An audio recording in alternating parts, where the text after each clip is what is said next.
Hello, my name is Scott DeMar. I'm a high school social studies teacher, proud to be serving as president of the Ohio Education Association.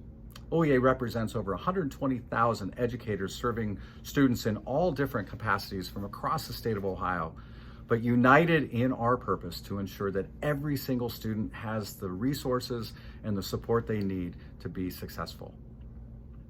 I am speaking to you today to encourage you to contact your state senator and contact your other state leaders and ask that they pass the Fair School Funding Plan. Fair School Funding Plan gives our students the futures they deserve. The Fair School Funding Plan was passed by the House of Representatives earlier this spring on an overwhelming bipartisan vote. It actually was the second time that the House passed this school funding formula.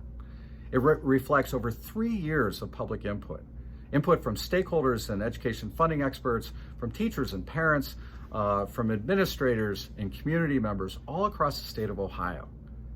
And it reflects the actual cost of funding our schools, as opposed to the Senate plan that was crafted in private without meaningful public input, passed on a party line vote, and does more of the same old thing that we've seen for decades, and that is coming up with arbitrary numbers in order to fund public education in the state of Ohio.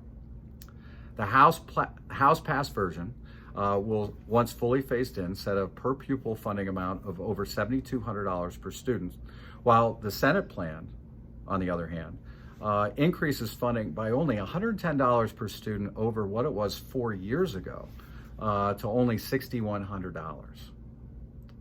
Not only is the House plan far superior in terms of adequacy of funding, it's also a lot better in terms of equity, because the House plan determines how the state supports local school districts based on local districts' ability to pay.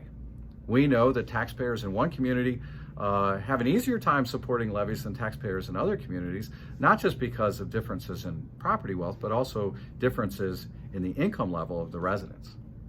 The Senate plan does not make those kinds of changes. And in fact, the Senate plan really based school aid based on what other districts can afford to pay, which doesn't make any sense at all.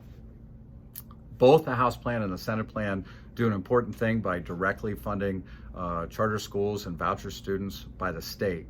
But beyond that, there is so much more to the House plan that's worth supporting.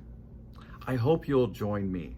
I hope you'll join educators and public school advocates from across the state in demanding that the Fair School Funding Plan, once and for all, get passed.